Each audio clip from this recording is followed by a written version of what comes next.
Welcome once again to another Lads Friday. We made it to Friday, guys. Give yourselves a round of applause. We made it through the heckin' week. We survived. And 2026 continues to be weird.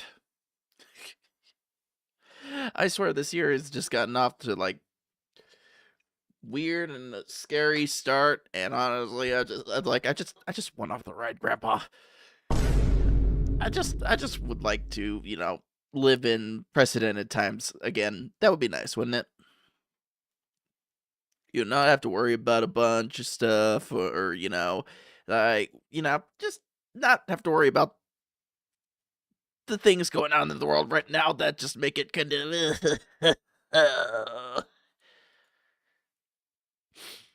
But that's enough belly aching out of me. Okay, hello everybody. Hello. Welcome to our first lad stream back in a little bit. We had some stuff going on IRL, but now that stuff's all said and done, we're ready to keep on the push. Keep on grinding, and we're getting pretty close to being done. We're getting ready to finish out the first chunk of the recent MSQ. The most recent MSQ, by the way. So that means we'll be done with it after this. Like, after we finish these 4 here. Oh, jeez. Okay. Yeah.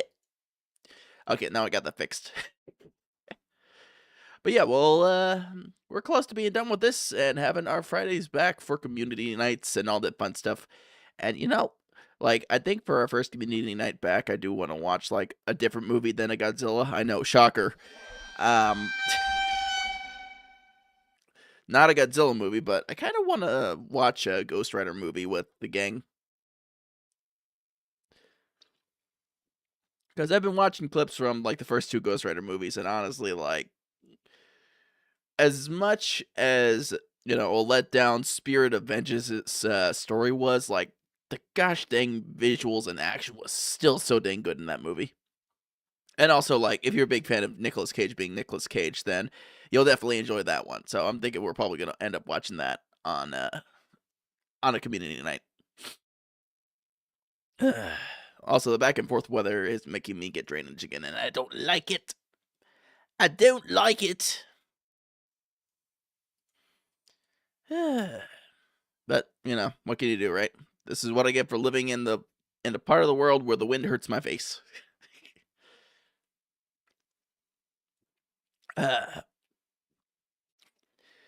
But any hoodle beesies, I think that's about everything I had going on today. Work was work. I actually finished writing a program that I had been working on this week, and I got it run, and the part came out good, so I'm pretty proud of that, and I'm starting to write another one. So I'm getting more practice in on that, on programming stuff, and I'm enjoying it, It's good little exercise in problem solving.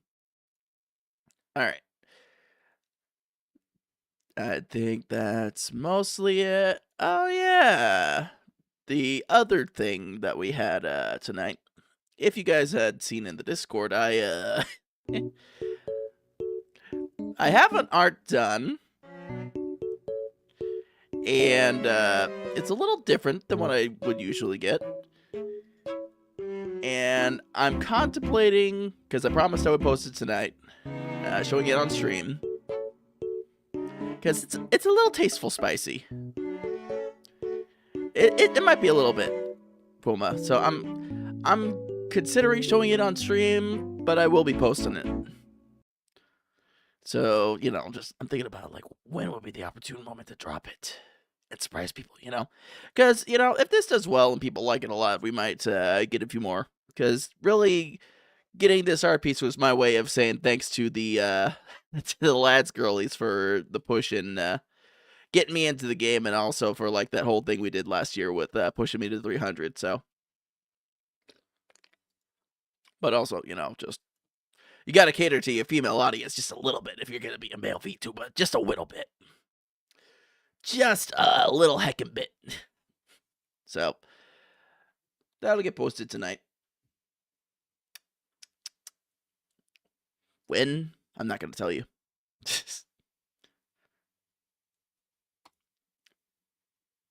But we do got a video game to play first. Bop. Bop. Yeah, let me get myself situated. Make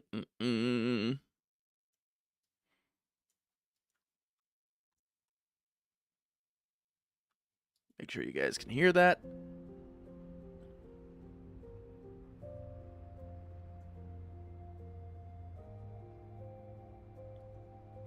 Alright.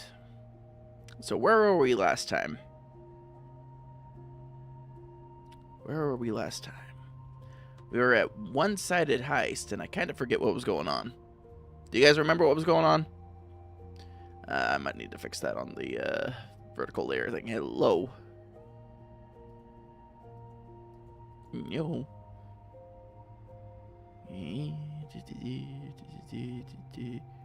There we go. Okay, now that's up and working on the YouTube side of things. I was so scared for a second.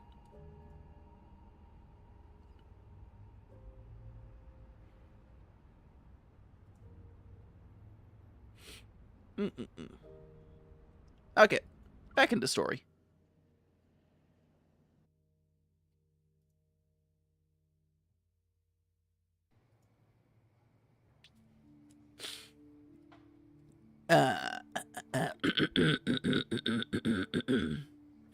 Gotta make sure the voice is in working order.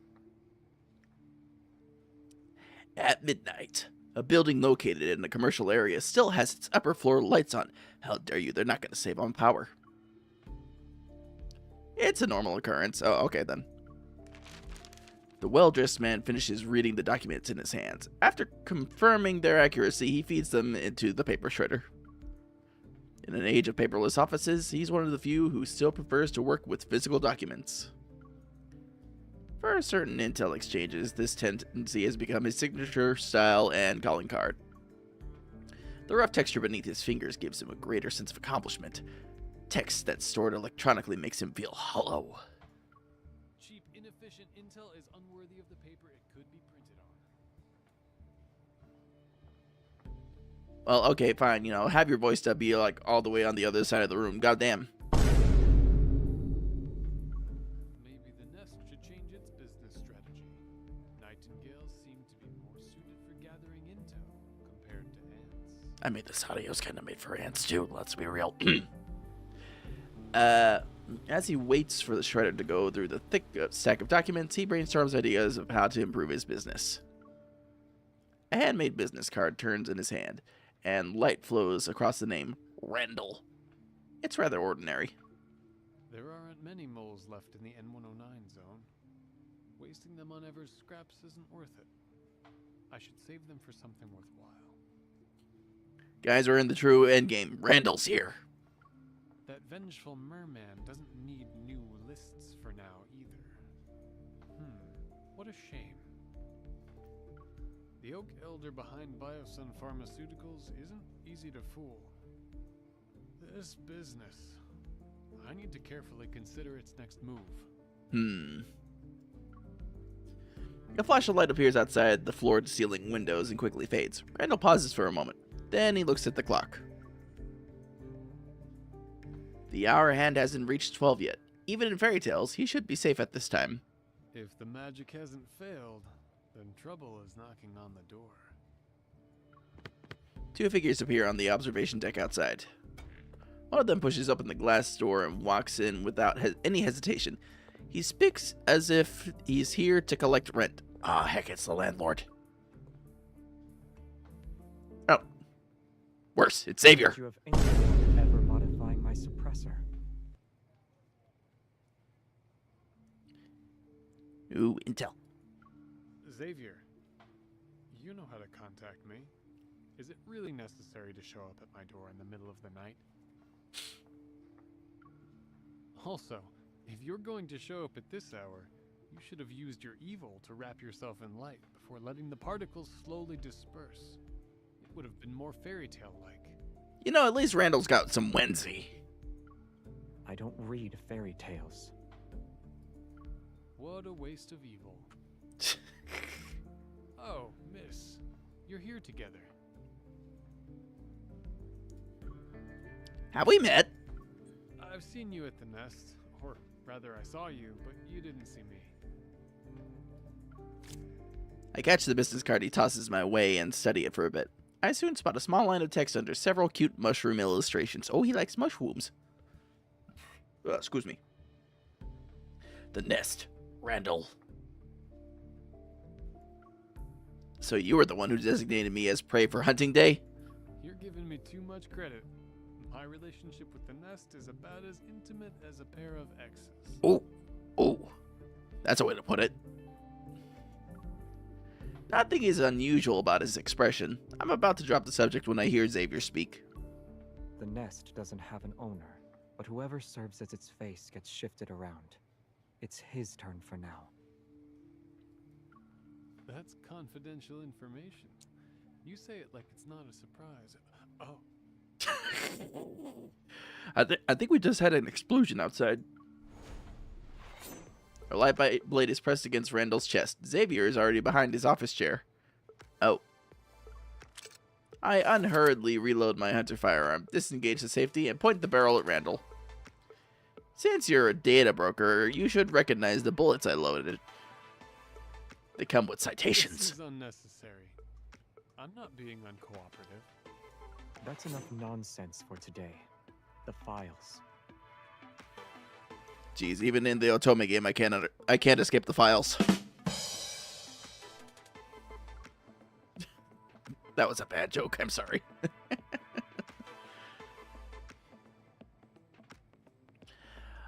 Under my gun barrel and Xavier's blade, Randall wears a wry smile, yet he shows little to no fear. He inputs a series of passwords on the table and scans both of his palm prints. A hidden compartment slides out.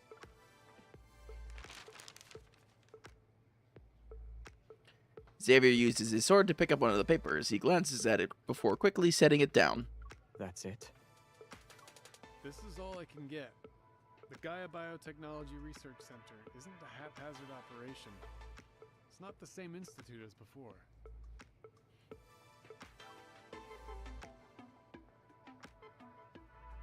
Xavier nods at me from across the table. I understand what he's implying. Then I put my gun in its holster and retreat to the floor-to-ceiling window. The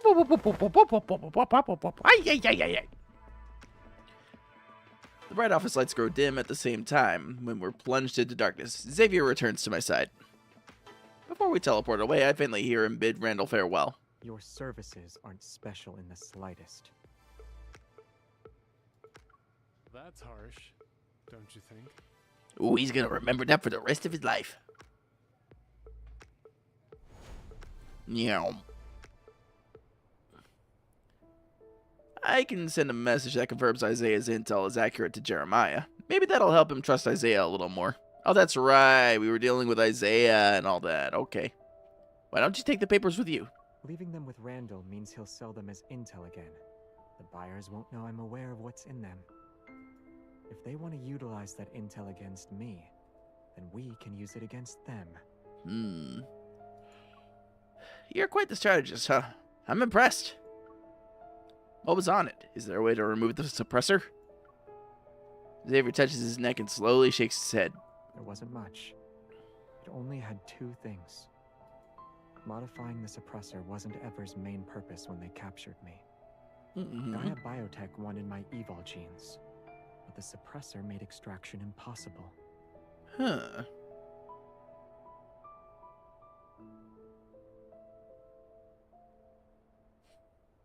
Interesting.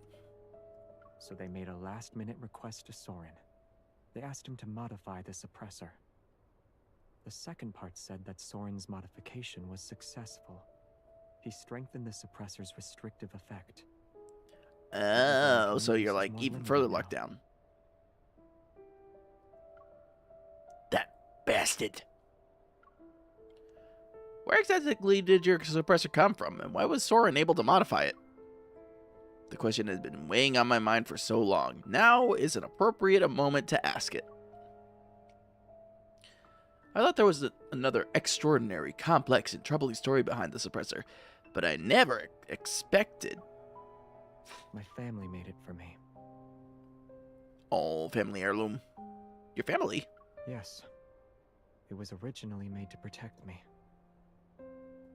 On Philos, an evolver's evol energy and life force are one and the same. Using your evol means you're consuming your own life for power. On Earth, we're displaced in time and space. The energy we consume can't be regenerated. The suppressor protects me through restraint. Okay. The sound of my heartbeat is amplified in my ears. I almost doubt what I'm hearing is real. Despite all of this, Xavier can still sound so calm. Of course he could. He knew this was his fate for a long time. What else can he do aside from getting used to it and remaining detached? Are you that surprised? What you're basically saying is, we shouldn't remove the suppressor. No wonder why Isaiah said it'd be suicide if we do that. I tighten my grip on Xavier's hand and deliberately repeat those words. We can't remove it. Did you forget what I just said? Xavier casually squeezes my hand, his tone becoming more relaxed, as if its tone wasn't relaxed already. Method to remove the suppressor. So launching a surprise attack against Soren now would be difficult. When we wake up tomorrow, we'll need to think of new approaches. Are you really giving up on removing the suppressor? I don't have a choice. Researching these technological mechanisms isn't something I'm good at. I can't do it. Seeing him shake his head with genuine sincerity, I actually feel relieved. An emergency call from Jeremiah. Jeremiah was a bullfrog. Protocore weapons just burst into the flower shop. Uh-oh. We used the car to escape. Isaiah said, "They're Ever's cleaners, and we're not their only targets. Where are you?" Uh-oh, the cleaners are here. They're going to rub us with pine sol. I share my real-time location with Jeremiah. New type protocore weapons? White gloves? I think I've seen intel about this on the dark web. They're the ones who handled the dirty work forever. Break through fast and watch out for suicide attacks. Ooh. Isaiah can't fight 20 people on his own. He won't last long. Even now, Isaiah's getting owned. Some backtrackers are here too. Jeremiah's swordsmanship has always been one of the worst in our team. Oh! Now. Hi, Danny.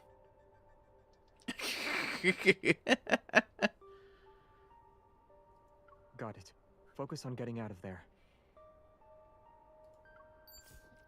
The call ends, and the chaos on the other end temporarily fades. I know all too well that we don't have time to sit around and come up with anything new. How you doing today, Danny?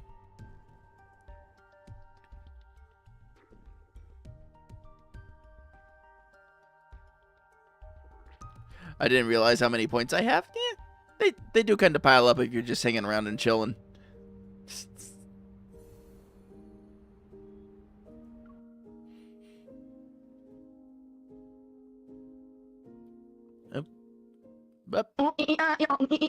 Oh no, it is here.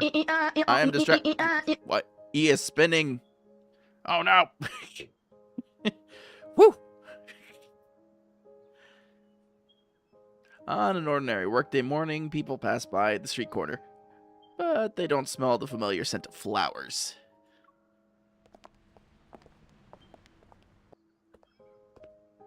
It's not open. Forgot what today. some of the buttons did. It's okay. Up a few flowers for the office. Yeah, like not a lot of. There are some buttons that don't get a lot of use, but you know, I'm happy to see people like going around and poking around too and seeing what you can get out of them. So yeah, go right ahead. You didn't know? The owner closes As the long as, flower you know, shop mix it up, doesn't temporarily heck it from up. Time to time. He's really carefree about it. Retention button, thank you. Young people like him who open flower shops in the bustling parts of big cities usually have that wanderlust spirit. They leave whenever they feel like it. The customer who wanted to buy flowers doesn't give up and approaches the glass door to look inside the shop. On the counter sits a bouquet of fresh flowers. The wrapping paper is only partially around it, which shows how hastily the owner left. To be able to leave just like that? Ugh, I'm so jealous. Yeah, we're kind of on the run.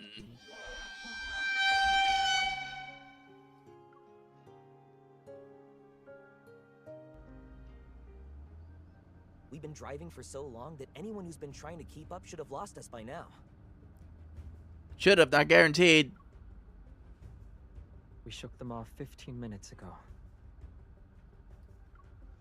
The endless stream of rush hour traffic stretches ahead as a small delivery truck weaves through. Oh, excuse me. I had a little burp. Swaying restlessly, it takes advantage of its slender build. Some drivers pull out their phones to capture the truck's flashy maneuvers. Unfortunately, they lose sight of their target in the blink of an eye. But our choice is obvious. They'll catch up sooner or later. A cold snort comes from the passenger seat. Why don't you just ram into everyone and send them flying? Even if it doesn't kill them, it'd make them suffer at least. I see Isaiah is not the one who has much knowledge on how, freaking cars work. Jesus. Those masked people's weapons looked dangerous. Who knows what new thing ever came up with this time? Good old Jeremiah. Lose your heart before the battle even begins. I knew cowardice ran in your peasant blood. Yeah, I'm not like you. Being iron-fisted royalty means your head is made of iron too, right? Why don't you go up front and help me check the headlights?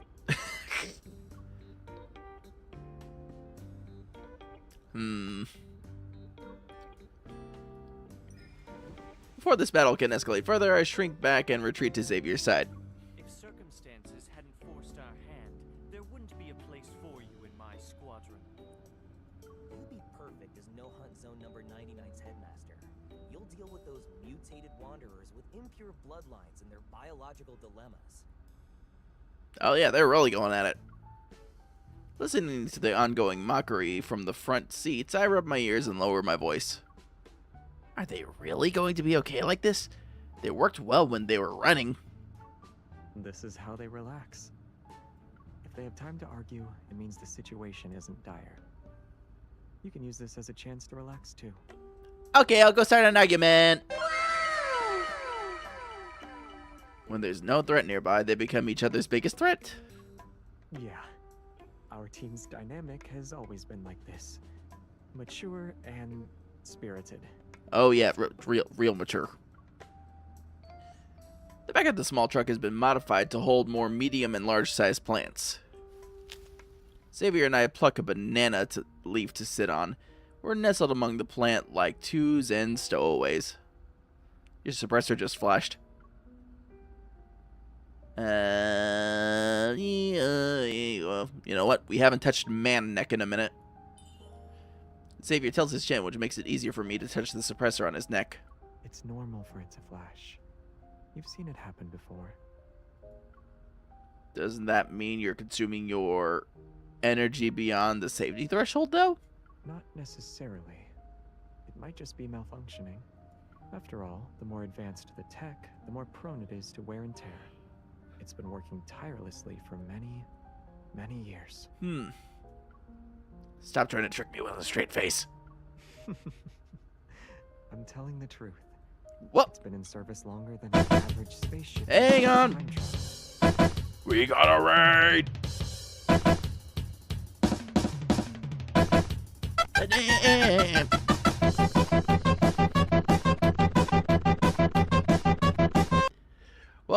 Welcome in, Raiders. I hope you're doing well. Welcome. If you guys have not been here before, my name is Jake Dayseeker. I'm an edgelord bunboy VTuber who is also a musician and a vocalist. Welcome in. We are just playing some Love in Deep Space, which is an Otome game, so it's not our usual run, but we have been at it for a couple months, so I guess it is kind of our usual. Appreciate you guys rating in tonight. Brunch Money, how was your stream? What were you guys up to? Tell me. What were you up to? What were you doing? What were you playing?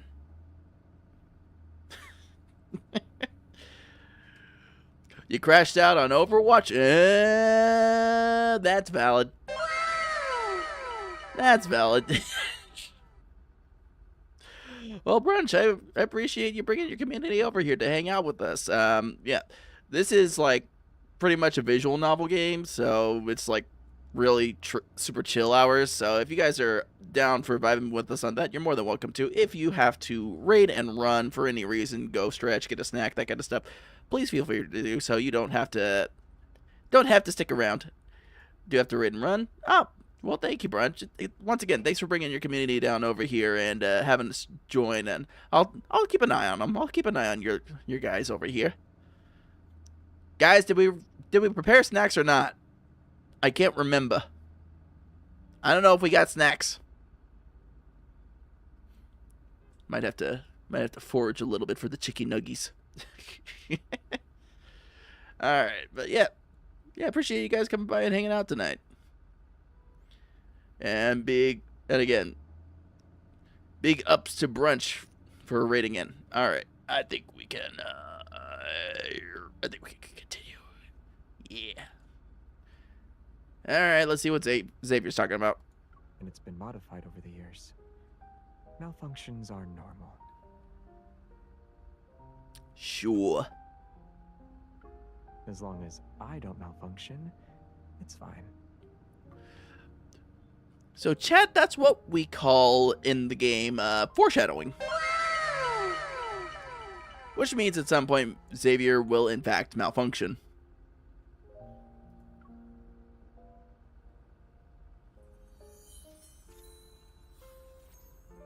A few specks of light float up from its palm. Their glow is the same as it usually is when I push them with my finger. They spin in circles. From its birth to its death, a star witnesses the passing of billions of years. Its energy is enough to outlast several generations on Earth. Oh, hello, G-Base. How you doing? Even if there's a day when I run out of energy, it won't happen for a very long time. So he's basically got the long-lasting batteries. Mr. Duracell over here. You're really optimistic. I've acknowledged the suppressor's existence, but seeing Xavier stopping in to say hi, I appreciate it, G-Pace. Always good to see ya. But seeing Xavier affected by it makes me feel even worse. Excuse me. That red light is like a countdown before an ending arrives. Its presence alone fills me with unease. They headed straight for Philo because there's a group of backtrackers who sided with Soren. And they're after you? Other backtrackers weren't hostile towards Xavier. They didn't target him the way Soren did either, but now... The backtrackers were never a harmonious group to begin with.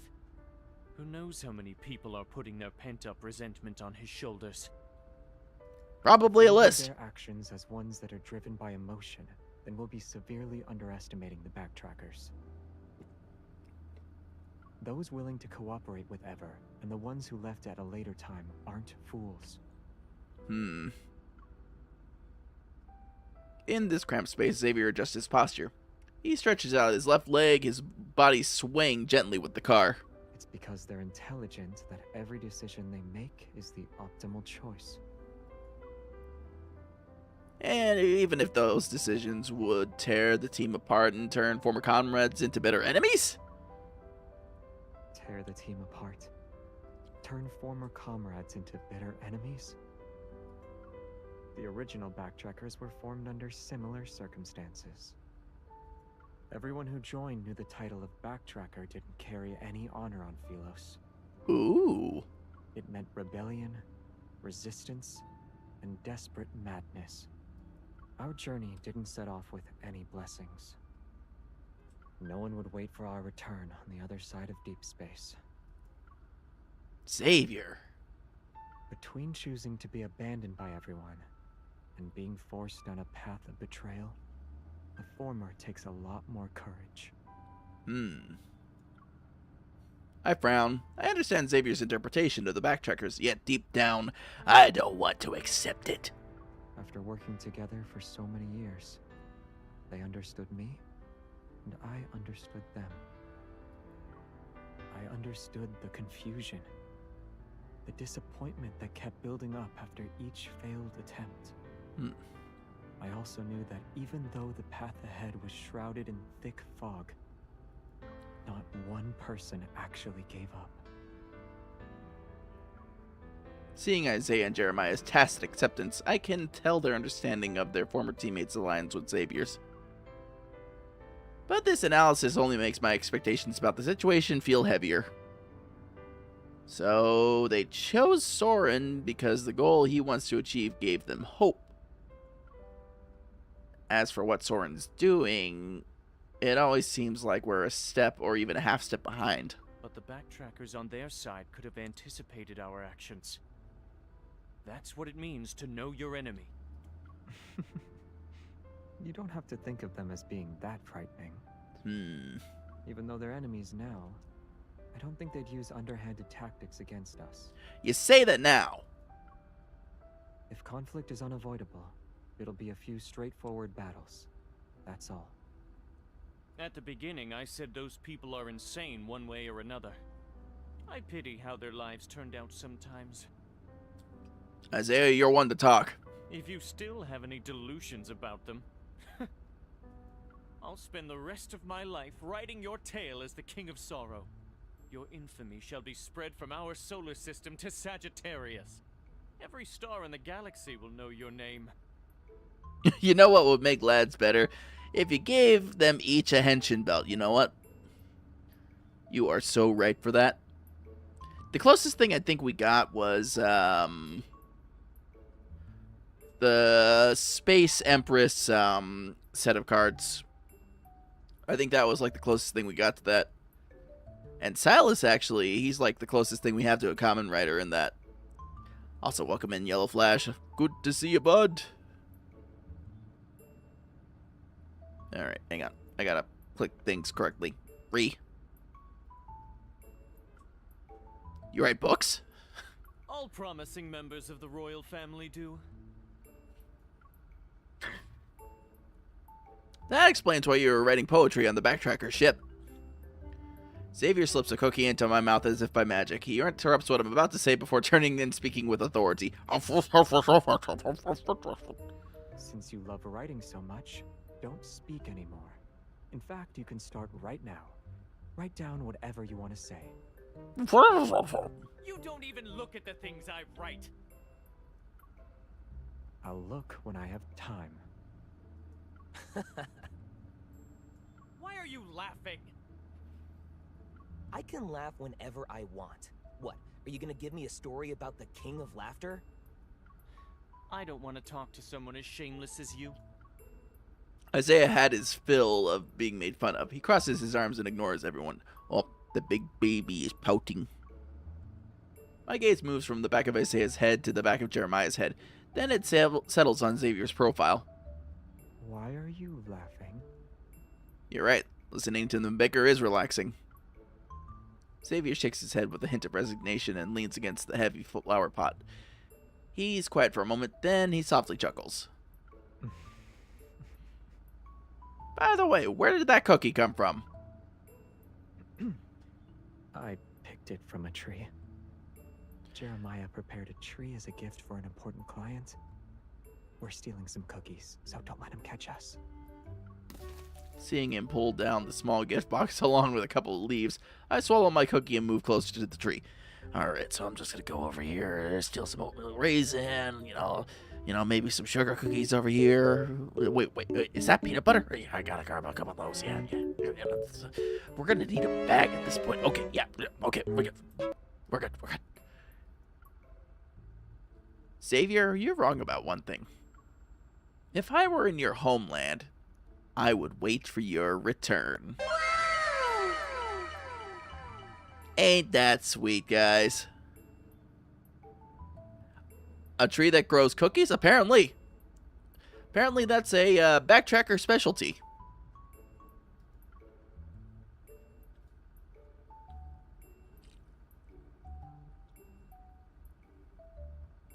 There's a whole discussion on it, too.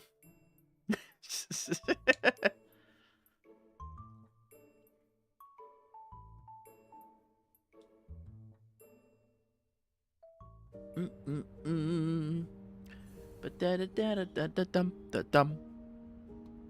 Lost Homeland.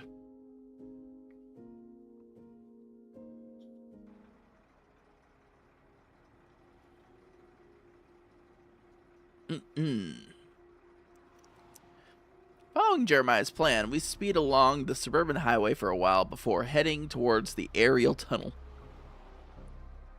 Once we enter the ultra-high-speed tunnel, we can lose our pursuers and buy ourselves enough time to regroup and maybe eat more cookies off the cookie tree. From a distance, we can see the checkpoint before the tunnel. It's flashing red, like an ominous warning. The thin mist is stained with cold crimson. Looks like it's closed. What a coincidence. Don't tell me. Their influence doesn't reach that far. Okay. Let's split up and scout the area.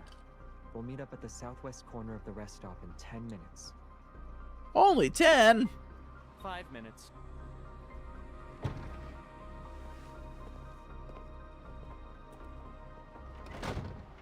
After dropping us off at the intersection leading to the rest stop, Jeremiah makes a gesture behind the truck window and slowly drives away.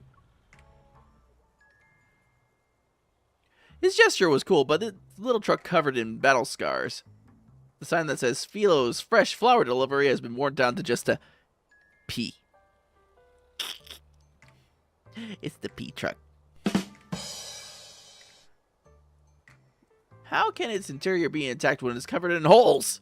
Aside from the shell, nothing on this truck is original. Jeremiah modified it into something like a military fortress. In the worst case scenario, the driver's cabin can supposedly transform into an ejection pod and sacrifice the rear cargo for a quick escape. In other words, it could sacrifice the flower pots, plants, and us. After this is over, I'll ask Jeremiah to expand the ejection pod a little. I nod. Yeah.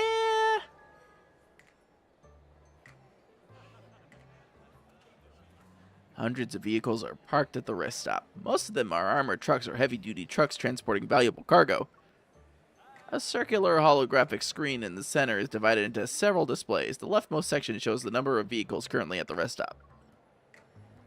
As I pass by one of the armored trucks, I can't help but feel a little envious. I remember reading data that showed if a vehicle's structural integrity is sufficient, it can almost travel at the speed of sound through the aerial tunnel. Is Jeremiah's modified delivery truck capable of that? Yeah. Then we can experience ultra-high speeds? The express lane is very expensive. The aerial tunnel uses protocore enhanced material as its primary structural components. There's almost no resistance in the low vacuum environment. As a result, daily maintenance costs are astronomical. If ordinary goods were transported through the aerial tunnel, the toll fees alone could exceed the value of the cargo. By the time we exit the tunnel, all the plants in the back could qualify as luxury items.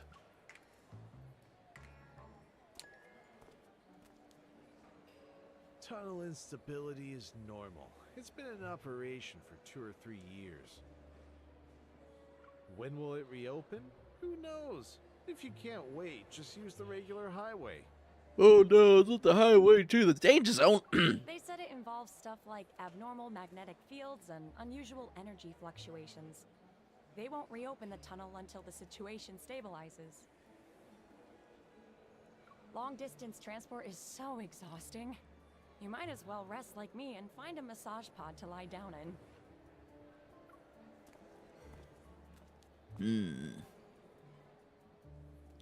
After questioning some truck drivers, Xavier and I head to the southwest corner of the rest stop to meet up with Jeremiah and Isaiah.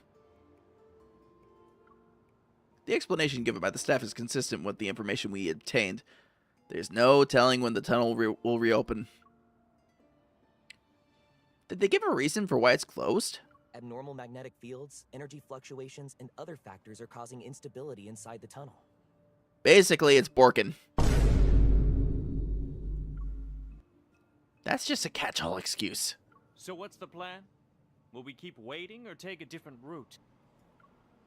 There's only one way to enter the aerial tunnel. If we turn back now, there's a chance we'll run into our pursuers. But if we wait here too long, it's only a matter of time before they catch up to us. Let's turn back, let's wait. Oh, we got a choice now. We have to make a decision, chat.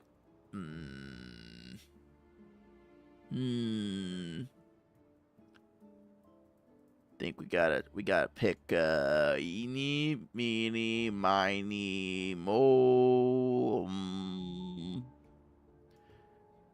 You know what? We'll be proactive. I'm leaning towards turning back to find an alternate route. What do you guys think? I vote for staying. Xavier and I exchange a glance. Then we look at the other two. What do you choose? I vote to turn back. Then I'll choose to stay. Since there's 2 on each side, no one gets left out. Very thoughtful of you, Jeremiah, but it still leaves us at an impasse.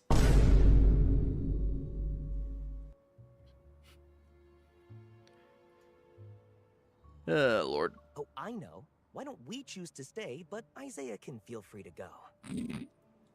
You're insane. It seems as if there's nothing in heaven and earth could be more important than their verbal sparring matches. Exasperated, I turn my back to the two of them and ask Xavier about his reason for staying. Based on my current understanding of the situation, there's a high chance we'll run into them if we go back. Already? Didn't we lose them for a while when we were on the highway? It's not enough. Our choice to leave the highway is a signal. They know we don't want to face them head-on right now, and that we're creating distance to buy time. And among the fastest way to leave Lincoln City, the aerial tunnel is the best choice. Xavier convinces me and Isaiah. Everyone unanimously decides to stay. Jeremiah gives me a thumbs up. It's settled then. I haven't eaten or drank anything since yesterday, so this is the perfect chance to refuel. You guys should too. Don't go into battle on an empty stomach. It's okay. You eat first. We're not that hungry anyway. Yeah. We'll gather intel in the meantime. And by intel, I mean our own snacks that we won't share. Thinking of that plant with nearly half of its gifts already devoured, Xavier and I adopt our most work-ready attitudes. Oh yeah, we ate half the cookies on the tree. The circular screen is divided into 6 segments. It displays live news, traffic updates, and recently released movies and TV shows. Some drivers have their vehicle doors open as they recline in their seats to watch the screens. Others are near the rest stop's food service windows to eat and drink. The aerial tunnel sits at a high altitude, and the rest stop is perpetually shrouded in thin mist. It gives it a surprisingly homey and lived-in atmosphere. You look just like that delivery driver who was worried about being late. It's a perfect disguise.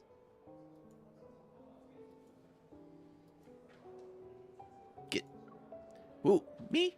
No. Aren't you thinking about something along the lines of, I would have taken a different route if I had known? Magnetic field anomalies can affect the tunnel. I've been dealing with issues related to them, but I completely overlooked that connection. Xavier nods and begins to count. In that case, we should hold Jeremiah responsible. He was driving the truck. Not Jeremiah! Isaiah bears a lot of responsibility too. If he hadn't attracted those pursuers, we could have had time to plan alternative routes. Since I planned to act alone and didn't properly supervise them, I bear most of the responsibility. With his calculations, the responsibility for one mistake doesn't seem like enough to go around for 4 people. I feel somewhat helpless. Yes, everyone's at fault. You don't need to... Yeah, everyone's at fault.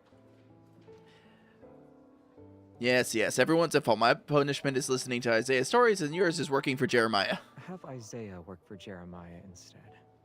My punishment is giving you my 310 HM. That way you'll have 3 generations of HM motorcycles. Deal. Jeremiah...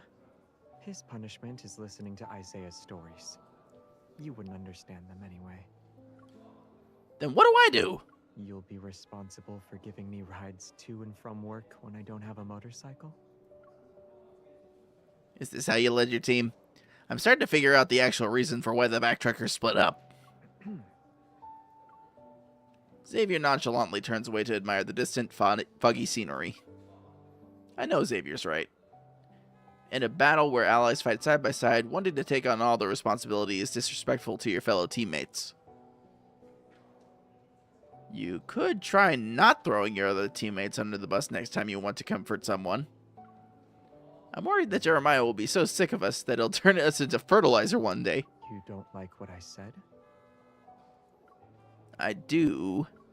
Seeing me sigh yet also feel relieved, Xavier reveals an understanding smile and leans to the side. He idly looks around. I noticed you kept frowning and then looking up.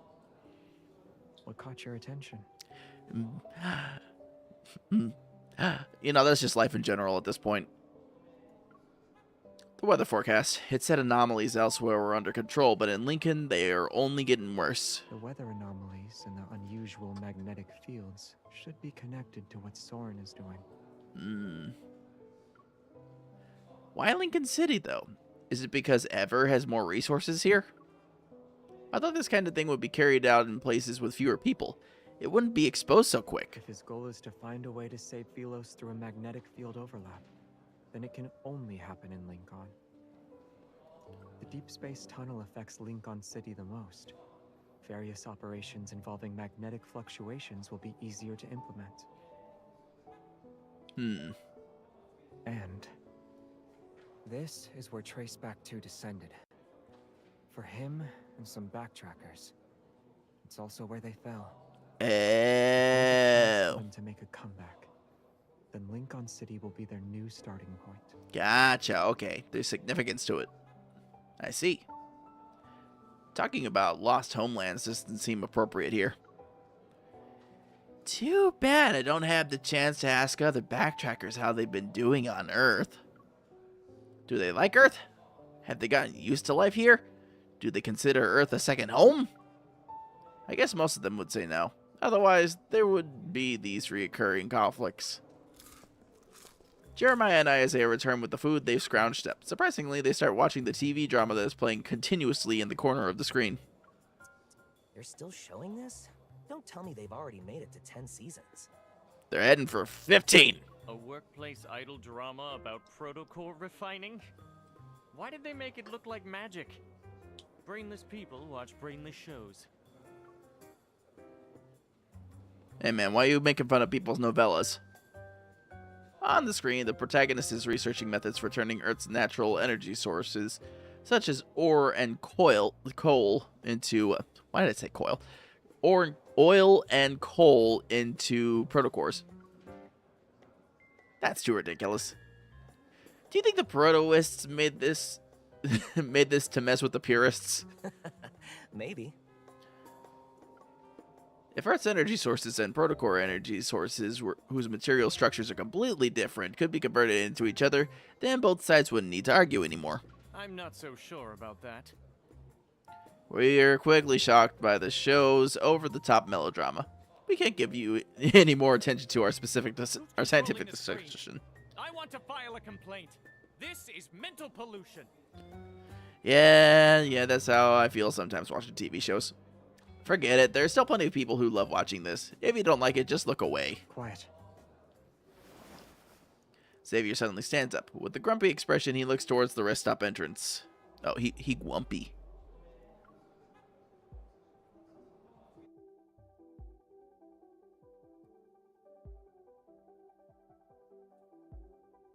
He was a grumpy boy.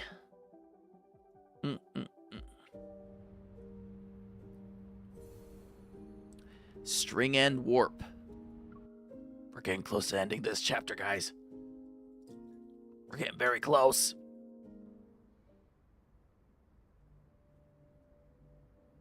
Something's off. The tunnel has been closed for some time now, and the information has spread to the drivers who are stuck here. After we arrived, fewer cars showed up, but at this moment, an armored truck is pulling into the rest stop station. Uh-oh. Energy fluctuations! The newly arrived vehicle is loaded with a batch of active protocore energy weapons. There's quite a few of them. They might not necessarily be from ever. But Xavier doesn't hesitate. Retreat. Get in the truck. Whoop, whoop, whoop, whoop, whoop, whoop, whoop, whoop, whoop, whoop. Ay, ay, ay, ay, ay. Using the fog and other large vehicles as cover, we head to the corner. A subtle energy shift appears in the air. Xavier and Isaiah turn their attention towards the center. Avoid the patrol robots. More robots. It's just like the time when Xavier helped me escape the nest. We ran into them at Azure Square. Ever is using them to pursue us? They're all Ever's products. The fact that they immediately hacked the robot's control systems means it's them. At this rate, they'll determine our location within 10 minutes. No! Get ready for a fight. Not the fight! Yeah. Not the fight! The fog grows thicker, and my grip on my gun becomes slick with sweat. It's possible we don't need to fight, but the tension still makes my heart beat faster. An unexpected topic breaks the atmosphere of our silent retreat. Before this difficult battle begins, I need to make a confession. Jeremiah, not now. Over the years, I've been secretly taking parts from our backtracking spaceship to modify my truck. Uh-oh. Since you're insane, consider going to therapy. Dying is also an option. Don't fight. While I'm confused about why Jeremiah is bringing this up, Isaiah's angry expression freezes. Then it falls apart. Please don't tell me you still haven't given up on that suicidal idea of modifying a miniature warp drive. Guys, I don't think he gave up.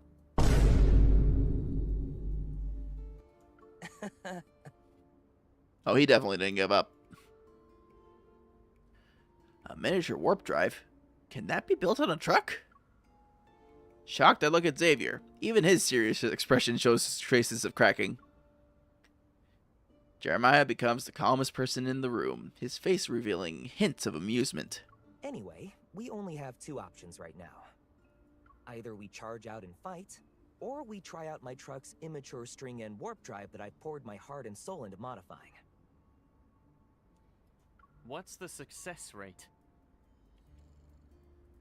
If success is defined as no one dying, then it's 100%.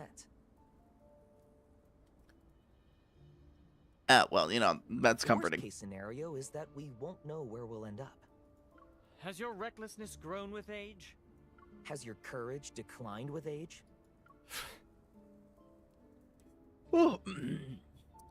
Sorry, guys. Isaiah's brow furrows before relaxing. He scoffs and directs the question to me. It's your call. Yeah, you decide. Firstly, I need to know what string and warp is. Secondly, did you forget that Xavier is your leader? It's basically a point-to-point space travel technology. But you've already made your choice, right? Both are a little extreme. We'll just fight our way out. We'll just teleport. Yeah, you know what? Let's have some fun. The enemies before us are too familiar with their skills and that their strength is formidable. Not to mention they're carrying weapons with a highly destructive power. But what worries me most is, could they be carrying weapon equipment that's designated... We'll try that again. But worries me most is, could they be carrying equipment that's designed to target suppressors? It's basically teleporting, right? I might not have done it myself, but I've seen it in action. Space warp should be pretty straightforward. Speaking of which, I've seen sci-fi movies where pigs were the protagonists. If pigs can do a space warp, we can too! Yeah! After organizing my thoughts, I turn to the three men's patient gazes and grit my teeth. Jeremiah, do you have a way for us to slip away without alerting anyone? I got you. Can we add an extra safely measure? We need to guarantee we'll stay within a certain range and not end up on the other side of the planet. There are people here who have extensive experience with unplanned warp points. Realizing he's talking about their experience using Traceback 2 across space and time, I can't help but feel somewhat nostalgic. Though now's not the time for that. You really have been through a few epic adventures. Xavier, who got in first, turns around in a crouching position and pushes aside the branches blocking the rear door as he reaches out to me. Regardless of the adventure, You've always been there. Hmm.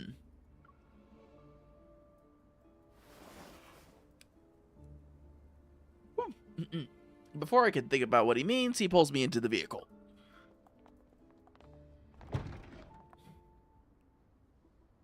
The door closes behind me. It seemingly shuts out all outside threats. Sandwiched in a corner, hidden by two heavy trucks, the windows of the small vehicle flash. After confirming that the inside of the truck can't be seen from the outside, the steering wheel rises and Jeremiah skillfully manipulates the control panel hidden underneath. Now it's a small truck equipped with a cloaking device and stealth tech. Nice. We can use the shadows for cover and slip into the tunnel's auxiliary road next to the checkpoint. Once we're there, we'll activate the string-end warp drive. The tunnel will conceal the commotion, so hopefully they won't notice us. Hopefully. Ugh. Sorry about that, guys. Alright. Everything progresses just like Jeremiah says. Because Jeremiah was a bullfrog. Neither the patrol robots nor the checkpoint detect us. The truck enters the tunnel's auxiliary road. At that final moment, Xavier extends his hand towards me as if to seek my consent. We'll blow up those patrol robots to show them we're hiding at this rest stop. That way, they'll waste more time here. Alright, guys, we're doing hammed holding. Holding hammed. I grasp his hand and we silently resonate just before the vehicle enters the tunnel. Boom, congrats. Pregante. Inside the rest stop, several figures are searching for something. Patrol robots hover in mid-air, their compound eyes sweeping across the tunnel entrance. Traces of cold red light flashes. Suddenly, all the robots lose power. Their eyes flickering and going dark, they crash to the ground one after another.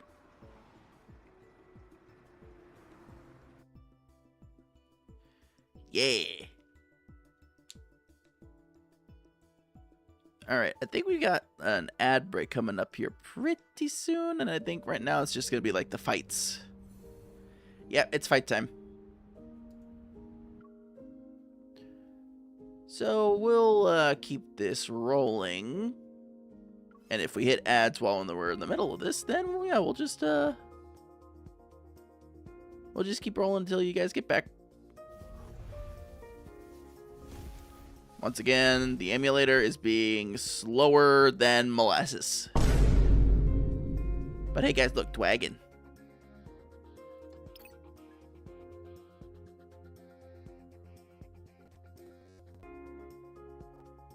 Mm-hmm.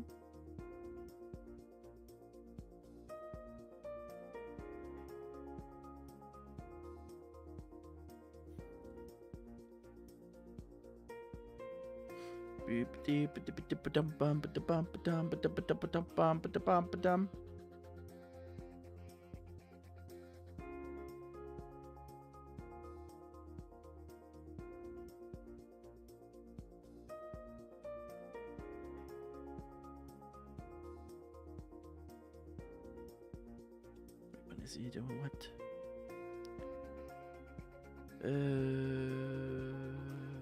Oh, okay.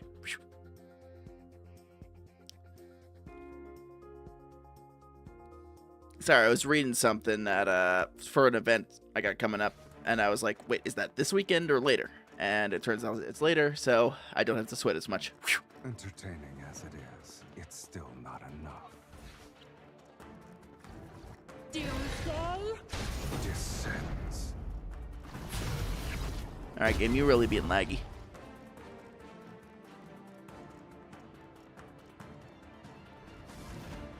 It's your turn. Okay, if you say so.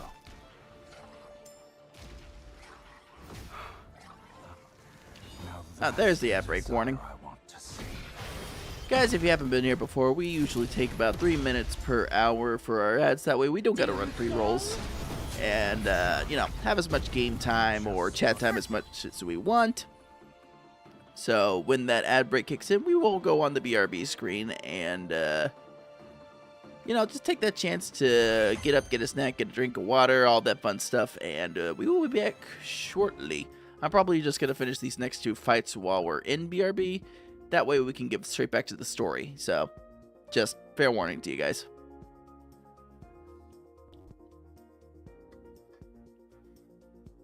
And I'll probably get myself like a drink of water too. My throat getting a little itchy.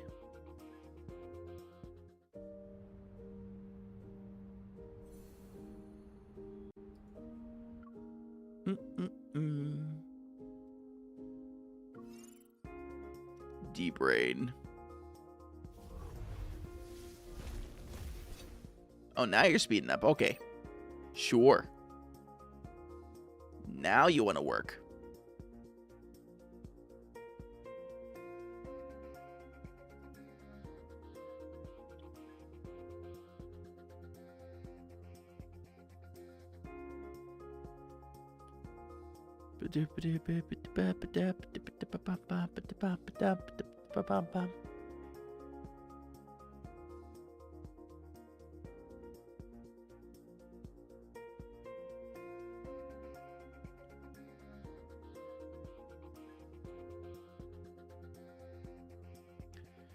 It will be loaded soon.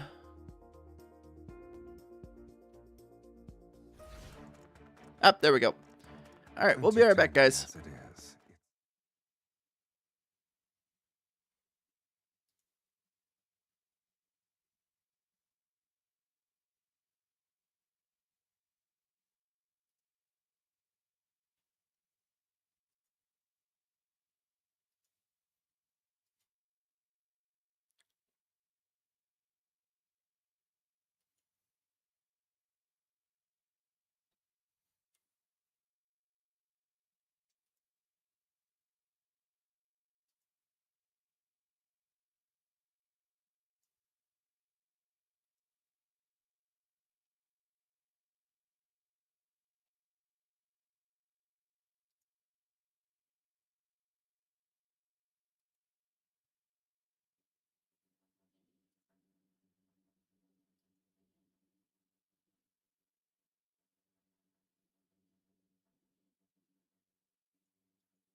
Oh, there you are.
All right, we're back.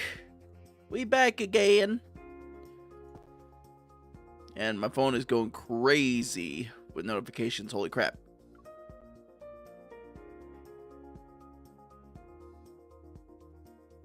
A lot of people going north. Alright. I think we're ready for the next section of story. Remember, guys, easy peasy, easy peasy. Cleared those fights easy.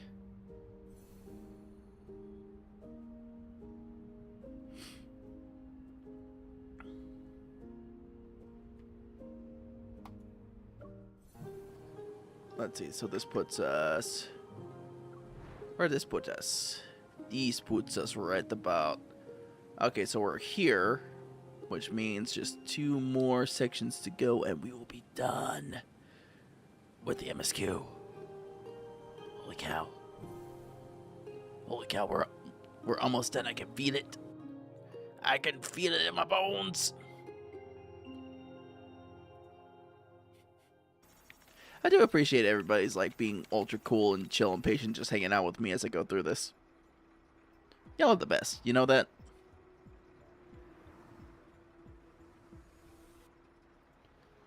Alright. Unbeknownst to anyone, a small flower delivery truck sits at the end of the aerial tunnel's frontage road. The vehicle blends into its surroundings. Jeremiah's movements have reached a level that's beyond my comprehension. I heard of space warp technology, but I always thought it was nothing more than a theory. Something from the distant future. I feel a little nervous.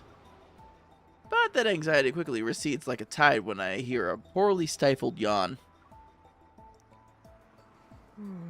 Oh, he's an EP boy just like me. Xavier, I can't believe you're sleepy right now. Don't you feel on edge? You're the one who's too nervous. We're about to do a space warp. It's more like jumping. It sounds impressive, but... It's actually really impressive. Uh-oh. Jeremiah's that actually guy. Jeremiah takes a break from his work to chime in. Xavier turns his head back. Don't listen to him. He's just bragging. This isn't a real space warp. There are too many conditions it can't meet. You can imagine it as an elevator that's slightly faster than usual.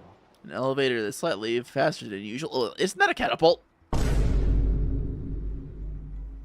I mean, it could be. Could just launch us like, phew. We just don't know which floor it'll stop at. Even better. I'm somewhat stunned. Is it really just an elevator?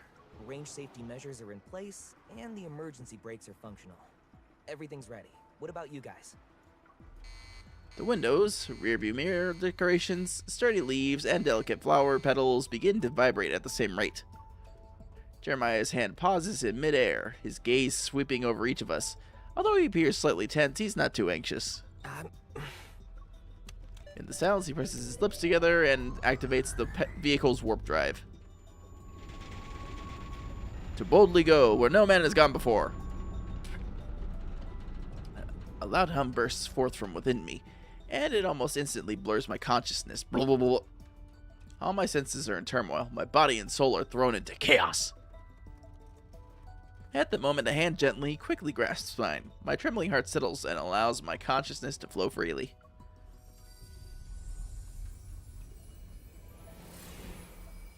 Wah, wah.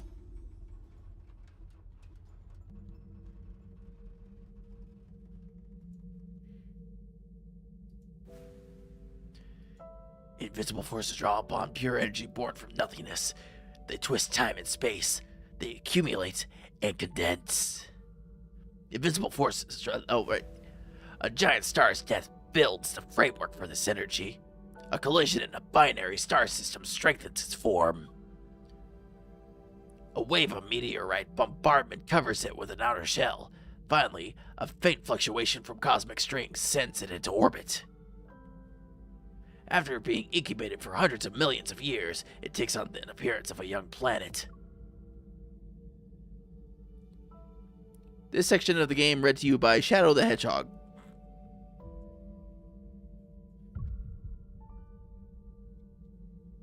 Maria.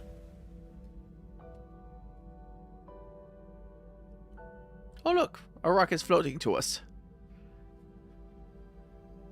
And then it goes away. Okay.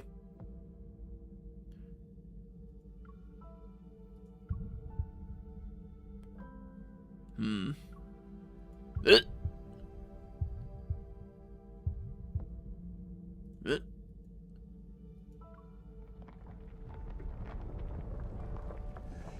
The eye is upon us. The birth of the universe. Its flourishing growth, decline, and eventual collapse into an aether core to play in an endless loop. It's a cycle of perpetual renewal. Light and dust flicker as they float past. At first, it's impossible to tell whether I'm moving forward or backwards, ascending or descending. It's as if my consciousness is being swept along a river. It converges in the torrent until it falls into the vast ocean of the cosmos. At that moment, the flowing universe calms and reaches a complete standstill. It's the perfect time to wake up.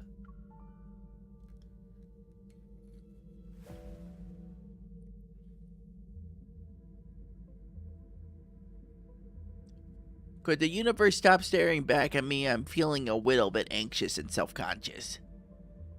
The restraints on my consciousness return bit by bit. Scattered thoughts are confused, fragmented memories are picked up and restored one by one. I remember who I am. I don't know with certainty that I haven't fallen into the universe because my body is about to collapse this time. Was that because of the space warp? Everything in my periphery is still, and the universe is frozen in this moment. The past, present, and future converge like countless rivers meeting at the same point.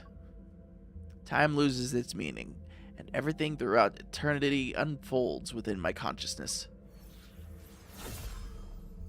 Huh? In that moment, of a thought flashing, something establishes a connection with me. Hello, hello. Yes, we are trying to reach you about your car's extended warranty. A hollow planet. I look toward it. When I see the dying planet whose energy has been depleted, everything begins to flow.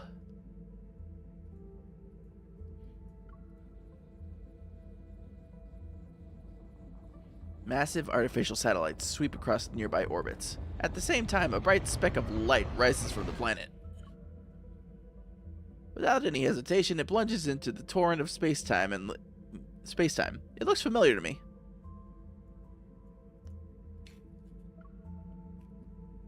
That's a ring-shaped ship. It's Traceback 2.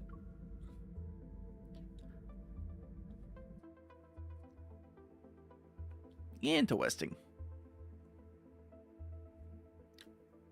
We are now watching a flashback of them traveling through space. Converging pasts. I know it's Lad's Day, Jake, but did you play Slay the Spire 1? I did not. I heard good things about it, though.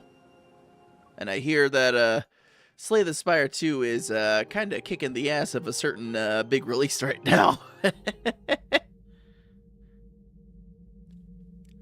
I see Traceback 2's starting point. The multiplayer on Slay the SOTS is amazing. Oh, I'm glad to hear, dude. Hell yeah. To starting point, but I also see every moment after it began its journey. Is Xavier in there?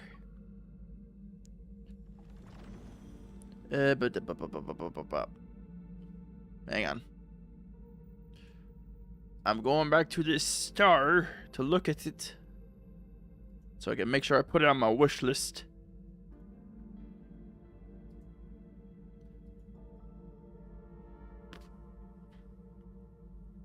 Oh, that's right. It's a deck builder. I remember you telling me about it before.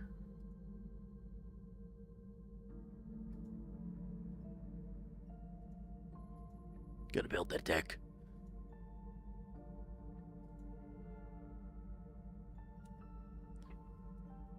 Repeating his name in my heart, I fall towards that ring-shaped ship. It's as if I'm descending into the river of time where it exists. The rising bubbles transform into stars of various sizes and scatter, and the ship's outline rapidly becomes clear.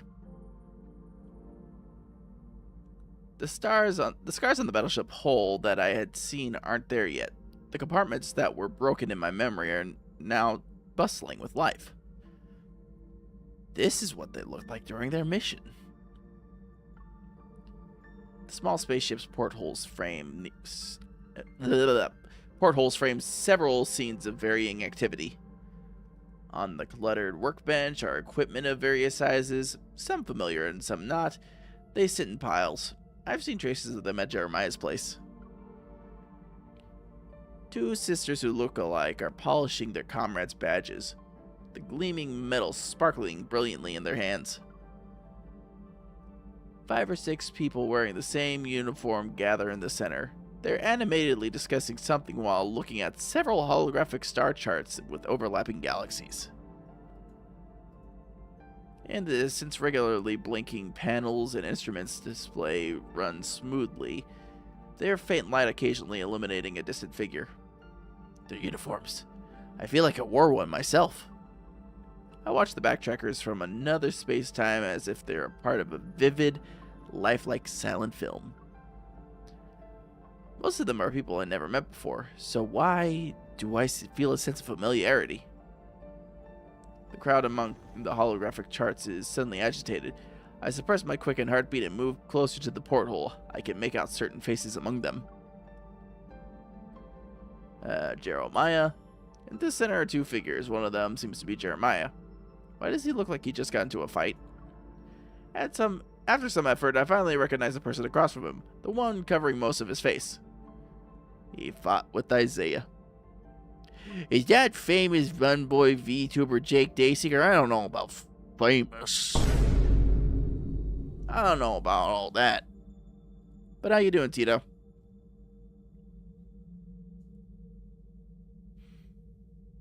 Boom.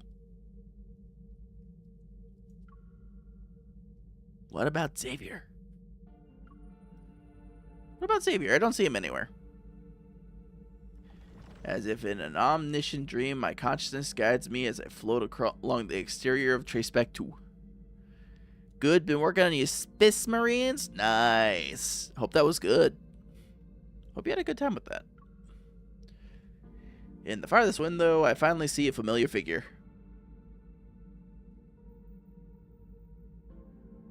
Oh, look at him. This is a cool outfit for Mr. Zever. The distance between the portholes is so great that he appears to be alone from the outside. He is away from the crowd located at the other end of the spaceship. But that doesn't make him seem lonely. He's watching the commotion, and everyone is held within his gaze. Also, Diablo 4 next week, my body is ready. Oh, yeah. Yeah. As soon as I saw the Butcher mechanic that's coming up in the next season, I'm like, yeah, Tito's coming back to the game. No shot. Tito's gonna be back.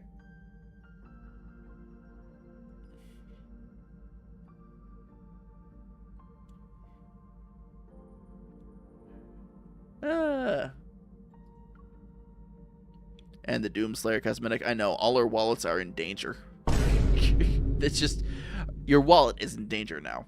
Good luck. Their relationships were really good back then. What happened? The gaze that transcends time and space is like dark matter. Even when it intrudes upon the world within the portholes, no one should notice it.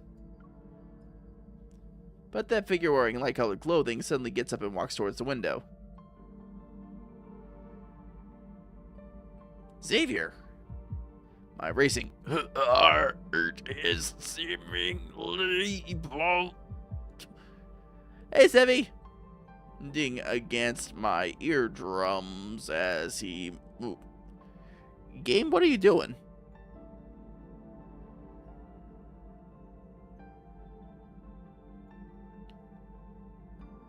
As he moved closer, I unconsciously shifted the porthole as well. Yeah, enjoy your lurk, Tito. Sevy, how you doing, my dude? Okay, Moo player seems to be having a minute here. Glad it's the weekend? Yeah, me too. I'm so glad. I almost kind of wish I'd gotten to work from home today just because I didn't feel like driving to work today, but, you know. Unfortunately, the weather lied to me. So I'm hoping it's lying to me about whatever we got coming up this weekend too. Because I saw another thing about upcoming storms and stuff like that. Ooh, warming over the next 4 days. I'll take that. I don't know what my current form is. I only want to press my hand against his palms as it rests on the other side of the window. She just wants to touch his hand.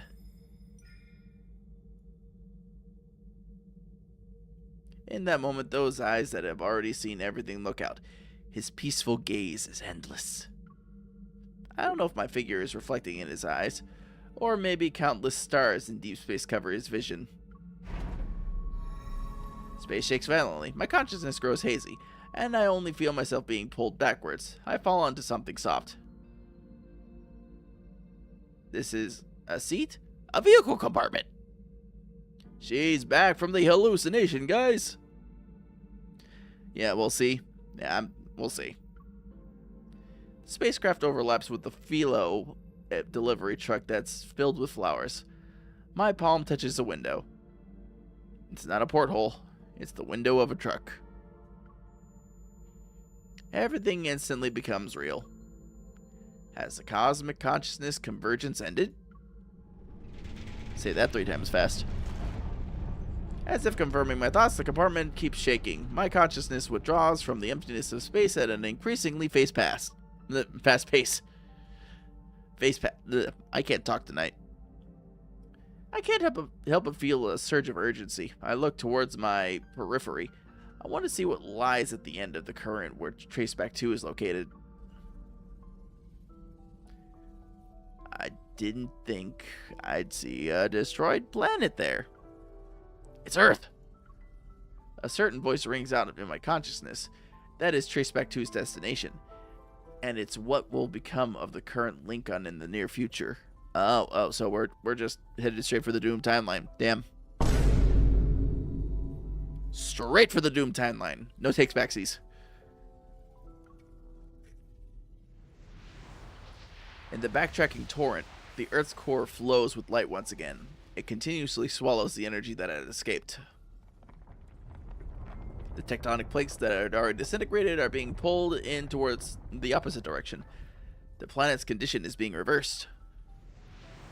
Among all this, a streak of silver light rushes towards the massive vortex formed by dust, meteorites, and planetary debris.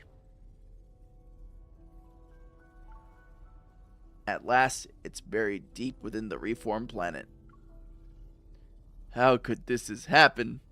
Didn't Traceback 2 reach Earth? Panic grips my heart. My gaze moves away, and Traceback 2 travels quietly through deep space. I see Xavier turn, and the cosmic fluctuation detector behind him receives a new signal. It's impossible to know what he saw. All worries sink into the sea of consciousness, and lucidity once again distances itself from me. Frickin' verbose girl. I, above the familiar Earth, saw myself. The me on Earth is looking through the truck compartment's barrier to gaze at the void above. Meanwhile, the me in the air is rapidly falling. I see the image of myself reflected in my eyes. The familiar giant eye that once devoured me.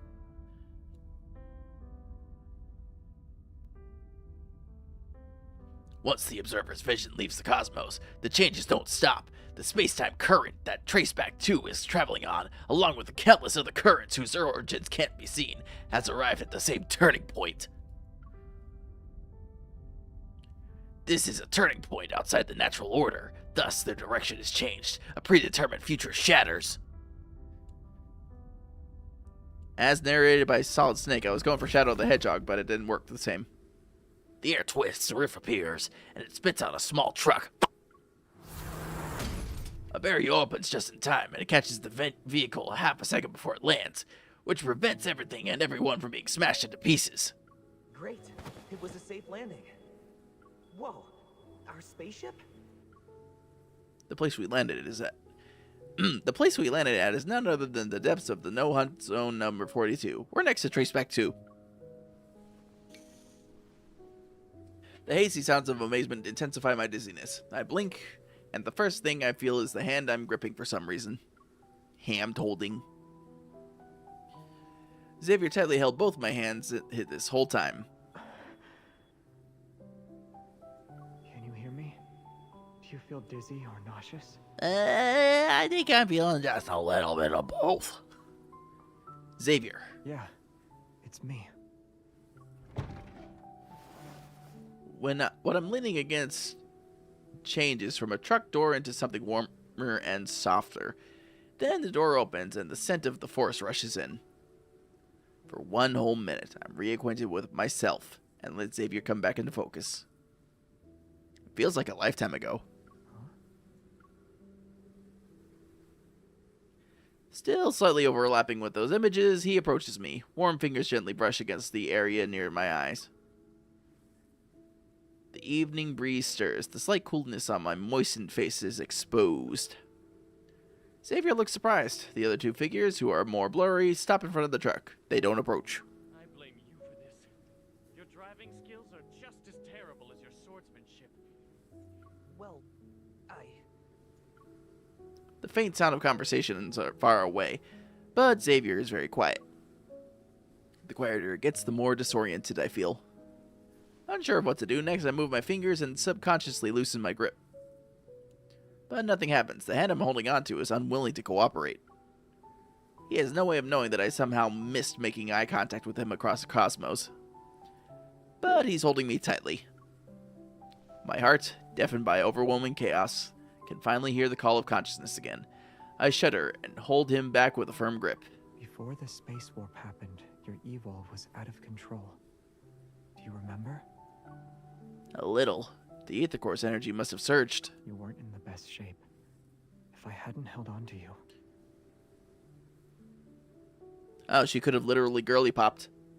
He pauses, then he gently pats my head to replace those unsaid words. You are not hurt or anything? I feel much better. I'm just a little tired. No, I'm very, very tired. Weightlessness, dizziness, sensory integration issues, partial memory loss, all of them are possible, but they're only temporary. I should have told you some tips for adapting to interstellar warps beforehand. They might have helped. I know. We'll make Soren pay for this, too.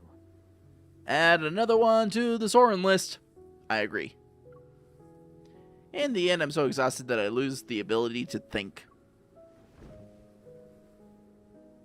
Before falling asleep, the last thing I remember is me leaning against Xavier's shoulder. I listen to his slow breathing. That reality that I had retrieved, it makes me want to cry. It makes me sad.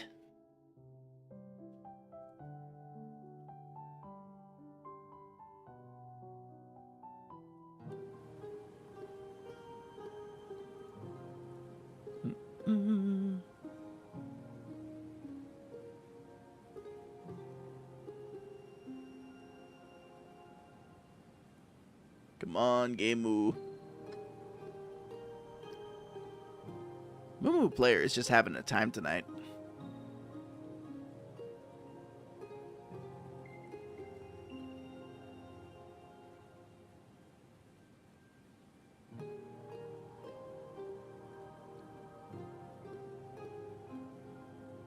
Oh, God.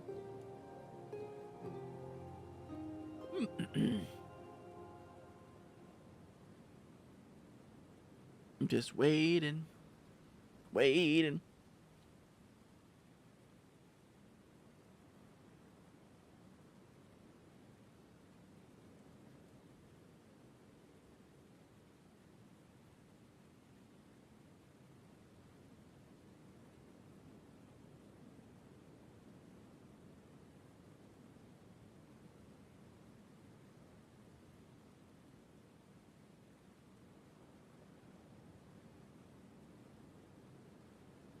I think it's crashed. Whoa.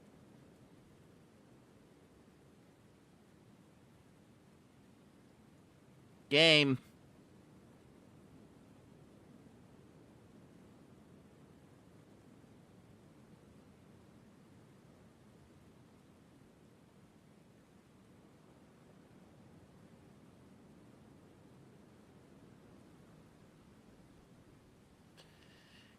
Yeah, I think game's crashed. Heck.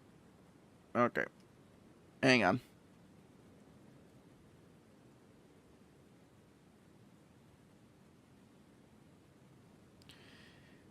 R.I.P.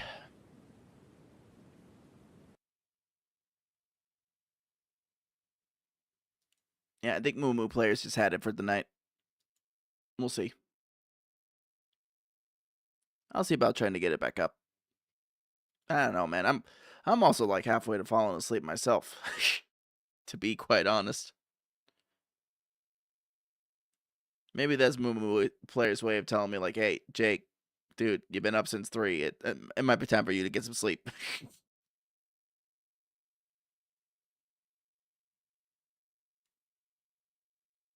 I didn't even take a nap this afternoon. I usually take those on Friday, but I wanted to get some like gym time in. And then I had like something to work on before stream started, so that is why I am napless today. Okay, full screen. There we go. Alright. Look not at my Godzilla battle line, for it is none of your business.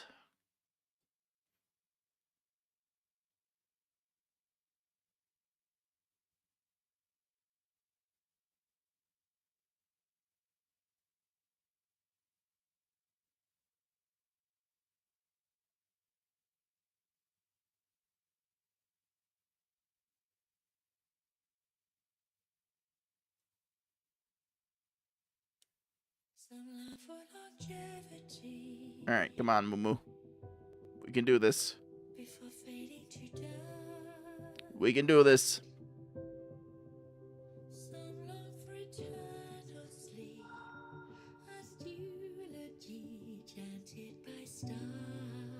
I believe in you.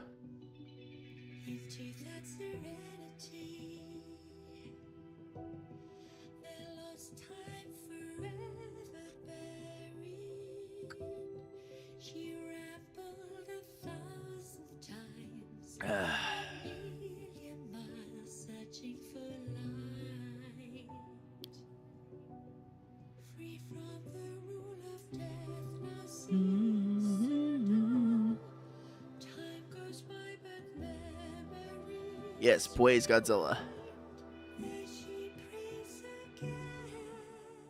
Waiting for nighttime or waiting for you. It's all the same to me. Alright, let's see if that actually saved my progress here. Okay, traces of betrayal. Let's see if this will actually work.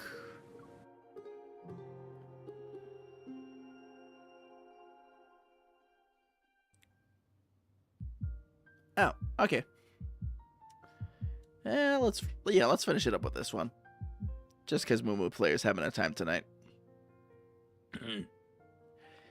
The heaviness of my heartbeat pounds against my chest as I struggle to tear away the haze before my eyes. Oh, scusi.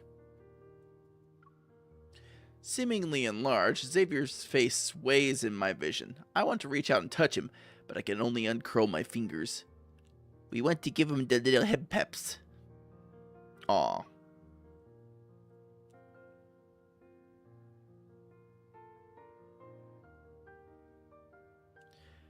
Xavier notices this and leans down. He playfully nuzzles my hand with the tip of his nose.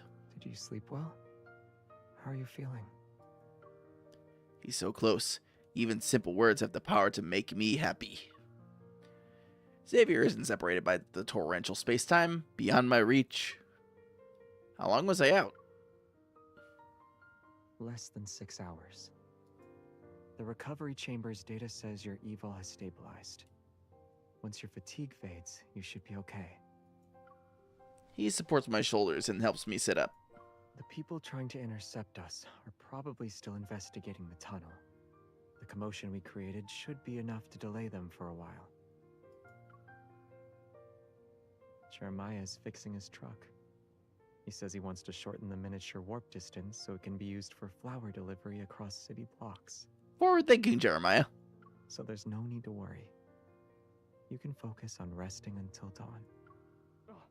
Yay, I'm gonna go pass back out. No way. Stay away from. Right now, I'm lying in Traceback 2's recovery chamber. Xavier is by my side while Jeremiah and Isaiah are outside fixing the truck. They're also like a half second away from fisticuffs. A fragment of a memory Stormont slowly stirs. Feelings that emerged in the cosmic consciousness surge again. I was once one of them. Together, we shared a thrilling cosmic adventure. Ahem. The cosmic coordinates traced back to originally had. Oh.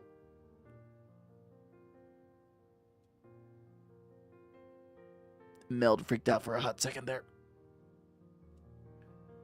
Originally at. Where were they exactly? Did something unexpected happen before you arrived? The unexpected question causes Xavier's expression to falter slightly, and his hand on my shoulder tightens in response. What did you figure out? I forced myself to raise my arm and grab Xavier's fingers. I saw that you were supposed to arrive at an Earth as it stood on the threshold of destruction. But you're all alive, and Earth is fine. Was I seeing things? As I ramble, the surprise in Xavier's eyes gradually fades. He squeezes my fingers as he continues questioning me. What else did you see? All the backtrackers, Jeremiah and Isaiah, were fighting, and then there was somebody who reminded me of Soren. I also spotted people I'd never seen before. What about me? He turns and sits down. With a more serious expression, he lowers his gaze. I asked you about an important matter. I also asked you about an important matter. You saw all of them. So what about me? I understand, of course, that his general questioning is his unique way of reassuring me. Fortunately, he really is safe and sound. I pull myself out of that overwhelming panic, squeeze his fingers, and clear my throat. I saw you, but it seemed like you didn't fit in. It took me a while to find you. Why were you by yourself near the control panel? Were you too intimidating? Everyone was too scared to hang out with you? It should have been my turn to be on duty. Otherwise, I would have stepped in when Isaiah and Jeremiah were fighting. You'd break up their spat? I'd remind them that comrades who fight get punished. So if they were going to brawl, they might as well make it count. Otherwise, it wouldn't be worth it. You're devious, Xavier. No wonder you stayed so far away. You enjoyed the show. Aside from their fight and typical tomfoolery, did you see anything else? It sounds like the backtrackers are a disorganized group of misfits. You know how no one sees you work hard, but you get caught when you slack off? It's a universal law. Besides, I didn't bother to look at anyone else once I found you. Xavier tilts his head slightly, as if his curiosity has been satisfied. He finally seems willing to answer my original question. During our backtracking, I received cosmic fluctuations. The source of their transmission was unknown. Was it like the signal from deep space that we received in 2034? Xavier freezes for a moment. Then his expression suddenly softens, his smile carrying a profound meaning that's difficult to read. Maybe. Although their source couldn't be traced, they weren't difficult to decode. I'm very familiar with the encryption method. They sent coordinates that were similar but different from the ones we originally had. At the time, I wasn't sure what that meant. For certain reasons, we decided to change coordinates at the last minute. The landing time ended up being a bit more off than expected. How much? A little over 200 years. Ooh, 200 years. My eyes widen as I stare at his face. I blink once, then twice. I thought I understood you enough already, but I never expected. It wasn't that big a deal. 200 years is just a small ripple in the endless river of time. Ooh. What happened after that? What were you supposed to do once you landed on an unfamiliar planet in the wrong time period? I should clarify something first. Whether it's a journey with time travel or a displacement of 200 years, both are already in the past. You don't need to worry about the hardships we've already endured. I look at the silent damage Traceback 2. Its voyage crossed the barriers of time and space and carried grand, heavy ideals. The backtrackers who escaped Fate's crash once greatly cherished it. What made them have the resolve to leave it behind? For someone who's eager to change something, 200 years would feel like a long time. Xavier doesn't comment on that. Instead, he holds my hand and stands up. Are you feeling better? I want to take you somewhere.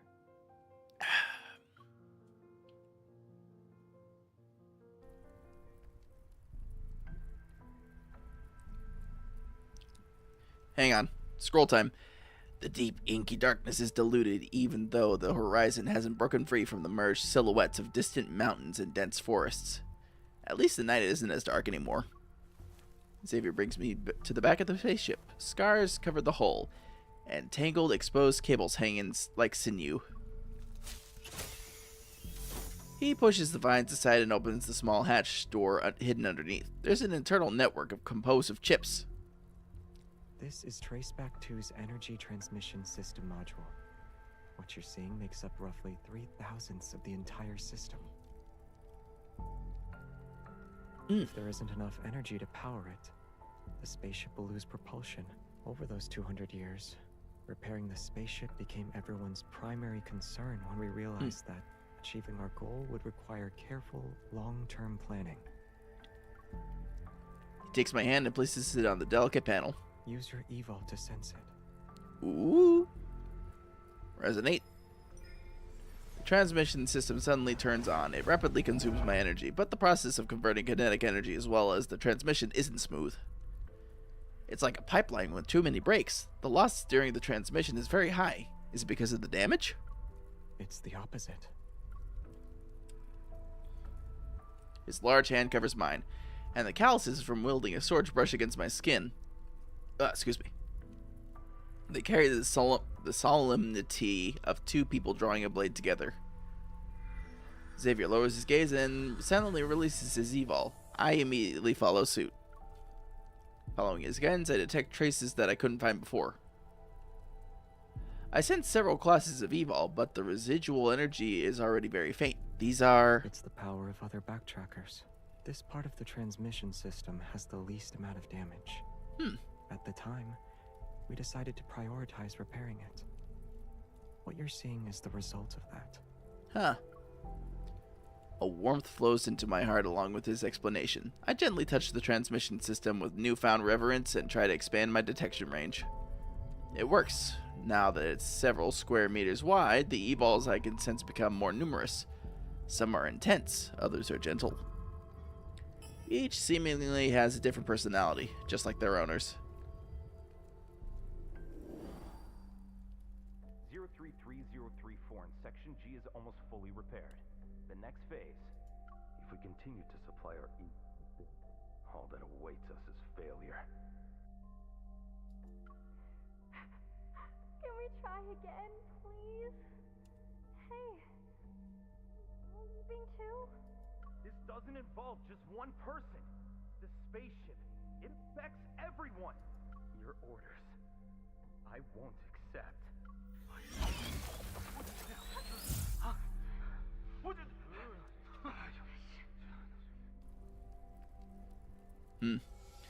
Those moments in time have been preserved by the transmission system as energy. They appear as hollow pieces of amber in places where the light illuminates them.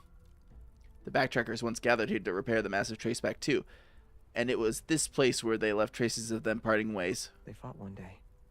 Afterward, half of the people who had been repairing the ship gave up. Oh. Later on, several more among that group left. Fewer people stayed behind. And after a very, very long time, it became what you see now.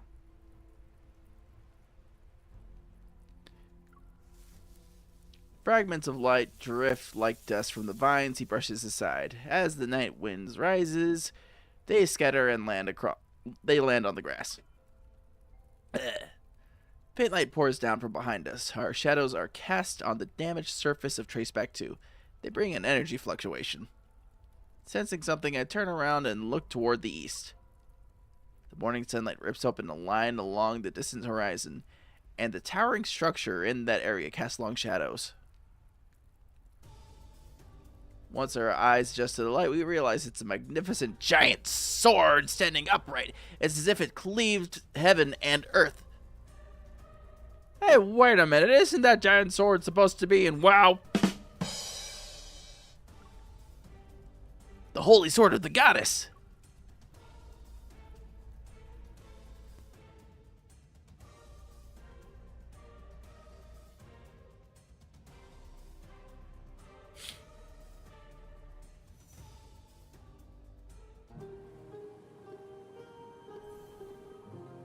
All right. I think that's a good cliffhanger to leave it on, because not only am I experiencing a great amount of EP, but my throat is also getting a little bit sore, so I think it's a good place to stop it.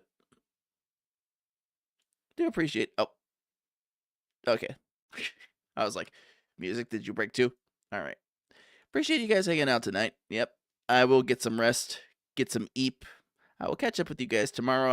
I don't know what I'm playing tomorrow. I did not get the schedule out like I planned to this week, but this upcoming week, definitely. So I will let you guys know in the Discord. Did someone say Thunder Fury Blessed Blade of the Windseeker? I considered playing WoW Retail tomorrow, because I do got some catching up to do. But yeah, we'll burn that bridge when we get to it. You mentioned swords, and WoW, I had to. Well, at least I remembered the sword, sooner than Blizzard remembered the giant sword that was stuck in the ground for who knows how long.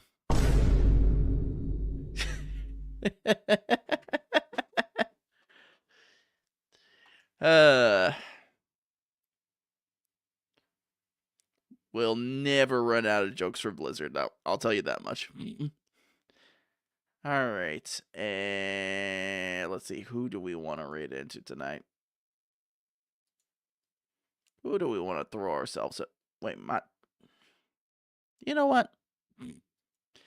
I'm going to throw you guys at somebody we haven't rated before, but he's also somebody who has hung around the streams plenty of times. So I think you guys will enjoy hanging with him. HK, one of our peeps, is actually playing a lot of Path of Exile today. So if you guys want to check out that game and see what it's all about, especially see him playing a pretty nuts build, I caught a little bit of it earlier. Please go say hi to us. Well, goddamn, go. This is why I gotta go, Badge. I can't even talk anymore. I will catch up with you guys tomorrow. You guys have a good night. And obviously, say hi to HK for me. And yeah, I'll catch up with you guys later.